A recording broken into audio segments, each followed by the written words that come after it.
إن أعجبك الفيديو لا تنسى الإعجاب والاشتراك في القناة.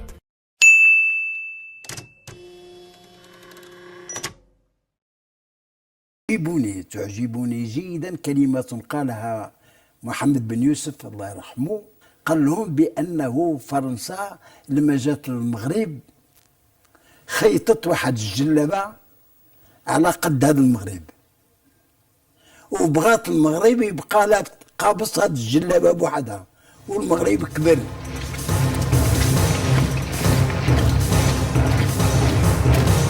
La défaite de la France paraît ouvrir la voie à une libération au Maroc. Le pétainiste général Noguès, pour contrer tout risque de trouble, exhibe la force militaire par des manœuvres d'apparat.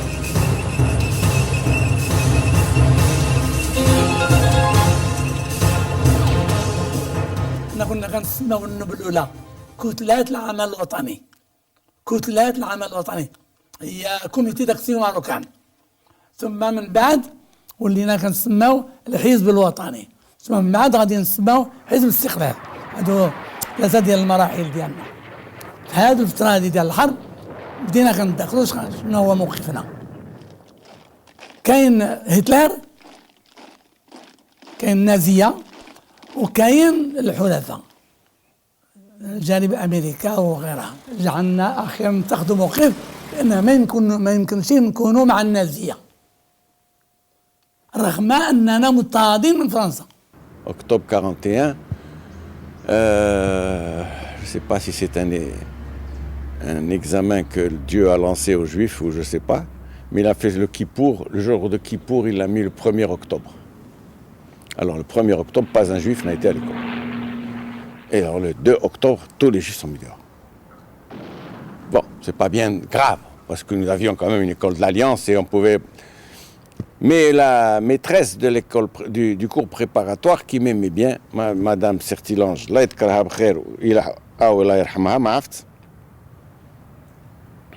elle s'est mise en tête de ne pas me laisser partir. Et alors elle s'est... Tous les juifs avaient été expulsés de l'école, sauf un petit jeune homme qui s'appelait Arnaud et moi-même. Arnaud, il s'appelait avec un beau nom français, parce que son père était français, était mort à la guerre, et donc il ne pouvait pas le jeter. Et moi. Que nous, en tant que juifs, nous avions supporté, et nous supportions les daïrs de Pétain et qui a été imposé à Sa Majesté Mohamed V et qui a tout fait pour essayer de refuser de ratifier ces daïrs en disant que les juifs marocains étaient des sujets du sultan du Maroc et qu'en aucun cas on ne devait avoir des lois particulières aux juifs, mais évidemment les pétainistes, eux, avaient leur idéologie venant d'Allemagne.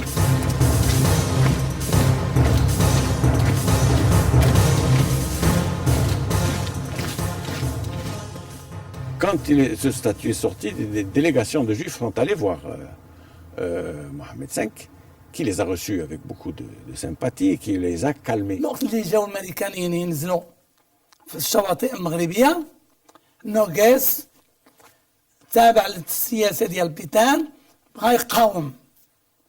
طلبوا من محمد الخامس ينتقل الفاس، ما يبقاش في الرباط، لان غتكون الرباط مهدده.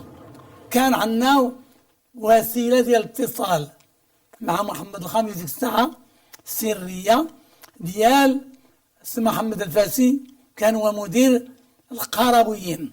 قلنا له يمشي يشوفه، يقول له واياه يقبل انه ينتقل الفاس ويخرج من الرباط، راه سيعتبر هذا كانه مشى الجناح ديال بيتان. وبالفعل محمد الخامس رفض يمشي الفاس، وبقات المحركه حتى جاء الاجتماع ديالهم مع روزفلت.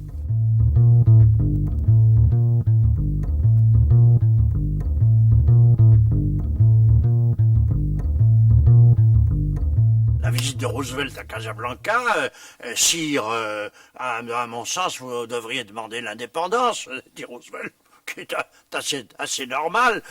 Et naturellement, Mohamed V ou Sidi Mohamed Ben Youssef, qui pensait, bien entendu. هذا الميثاق الأطلسي اللي اجتمع تشرشل مع روزفلت بأنهم قالوا بأنه لابد أن نبدلوا العالم ونعطيو الشعوب حريتها إلى آخره، وأن هذا الميثاق الأطلسي غنعرفتو فيه حرية الشعوب أحسن منهم.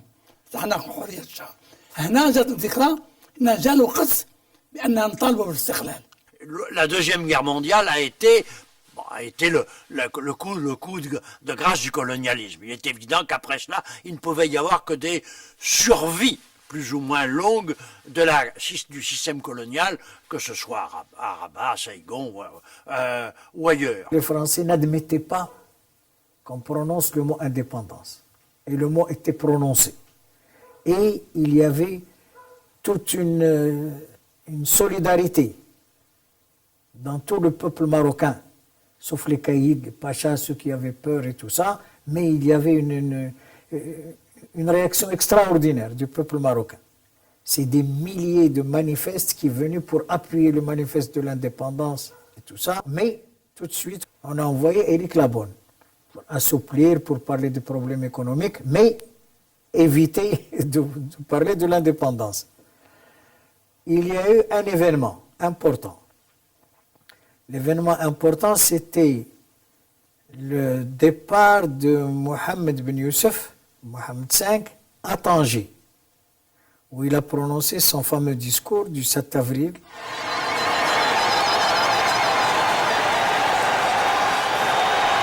Le voyage à Tanger est un témoignage éclatant de l'incontestable souveraineté du sultan sur le Maroc uni. Le sultan Sidi Mohamed Ben Youssef affirme avec force le caractère unitaire du Maroc et son appartenance au monde arabe en faisant l'éloge de la Ligue arabe.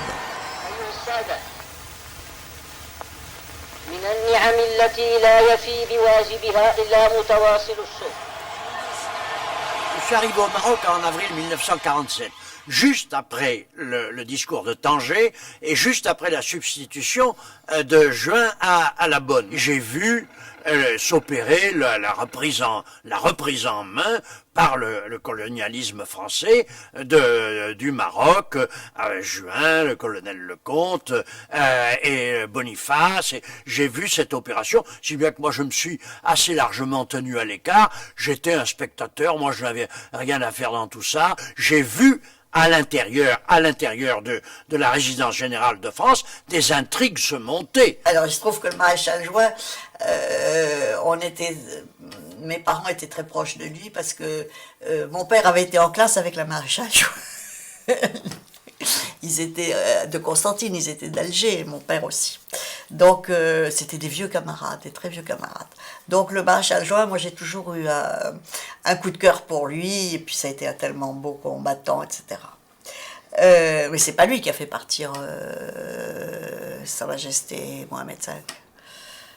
Il était déjà rentré en France quand ça s'est passé. Je crois que c'est le général Guillaume qui l'a fait partir. Je suis pas très sûre, mais je crois que c'est ça. Et puis, bon, bah ça, les factions s'affrontaient, ça commençait à aller très mal.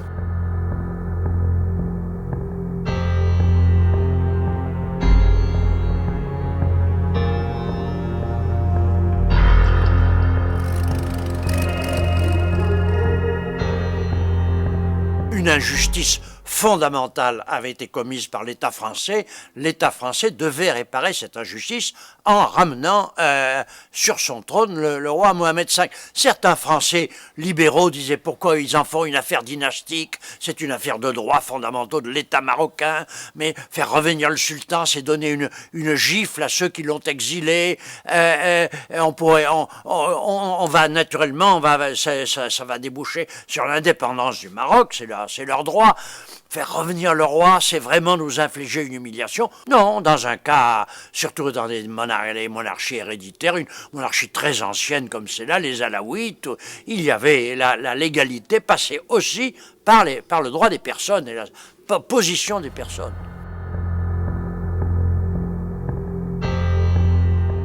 Le protectorat n'a pas été simplement l'occupation de notre espace et la confiscation de notre souveraineté. Et on ne peut pas dire que du jour où nous avons reconquis notre indépendance et notre souveraineté, ce chapitre a été clos sans autre conséquence. Moi, je prétends que le protectorat n'est pas seulement spatial ou géographique. Le protectorat, il était aussi dans nos têtes. Il a façonné, il a forgé certains de nos réflexes ou certaines de nos attitudes. Et je me suis toujours interrogé sur cette incapacité ou sur cette difficulté que nous avons à vivre de façon sereine nos propres succès.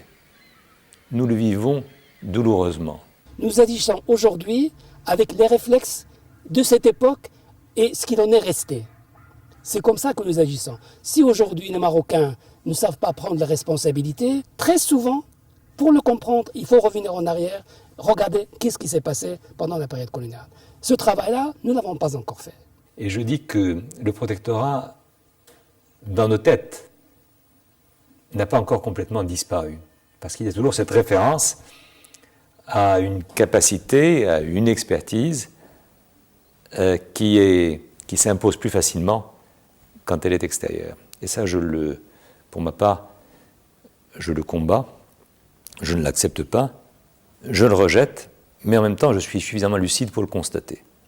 Si ces traumatismes profonds qu'on n'arrive pas encore à nommer, sur lesquels il y a un tabou terrible, ne sont pas levés, si on ne réfléchit pas dessus, notre personnalité blessée en profondeur ne pourra jamais véritablement se reconstruire pour faire quelque chose de bon pour nous et pour les autres. Donc c'est une nécessité. Ce n'est pas simplement une question morale, une question idéologique ou des choses de ce genre. Pas du tout. C'est une question pratiquement vitale. C'est une question de notre santé. Nous en avons absolument besoin. Bien sûr, c'était très violent. C'était symboliquement violent, militairement violent, juridiquement violent, parce qu'il y avait des spoliations, etc. Maintenant, qu'est-ce qui justifie un regard aussi distant, aussi froid, dépassionné par rapport à la colonisation? Je pense que le temps de la colère est passé avec les constructions nationales. Il y a une colère qui est une colère positive, qui nous permet de nous construire en tant que... Mais avec un grand bémol, c'est que jamais l'occupation, avec toute sa violence, n'a pu remettre en cause l'être marocain. مع الفكر الفرنساوي كفكر ومع الثقافة الفرنسية كثقافة كانت عندها إيجابيات بالنسبة لنا احنا. معناه هذا أنه هذا شعب ماشي منغلق. الإيجابيات ما جات كناخذوا بها. كاين إيجابيات استفدنا منها من الثورة الفرنسية. كاين ايجابيات عند المثقفين الفرنسيين اللي جزء منا على كل حال تثقفوا ثقافه فرنسيه وخدموا بلادهم عن نطاق وهم مثقفين الثقافه الفرنسيه.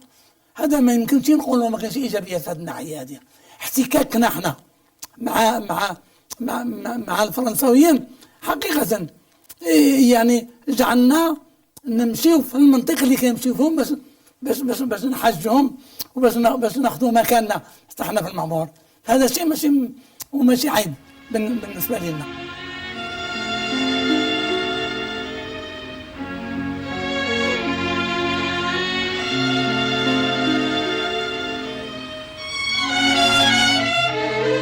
Les souvenirs du Maroc qui sont formidables parce que les dernières années en particulier, on vivait à Rabat et on avait une vie tout à fait agréable. La plage, j'étais jeune, la plage, les sorties, les petits copains, les copines, enfin ça c'était une vie très très agréable. Je peux dire que le passage, ces années de 50, 53, 55, 56, il y a peu une double communauté humaine qui arrive à passer d'un état de domination à un état de coexistence, comme ça me paraît relever du chef-d'œuvre. C'est-à-dire que nous avons, vous Marocains, nous Français, payé le prix minimum, me semble-t-il, pour sortir de la colonisation et pour passer à la relation entre deux États indépendants. Cette période-là a été très agréable, et puis est arrivée l'indépendance qui, sur le moment, a été une période triste. Ça, je ne peux pas dire autre chose. C'était la fin d'une vie, la fin d'un monde. à notre cher et noble peuple. Après plus de 2 années d'exil, nous nous adressons à toi pour te dire toute la joie que nous éprouvons en retrouvant notre chère patrie. Nous espérons voir dans un Maroc nouveau, libre et indépendant, régner la tolérance et la concorde, afin que tous ses habitants, quelle que soit leur confession et leur nationalité, se sentent plus en sécurité pour leur personne, leurs intérêts et leur liberté.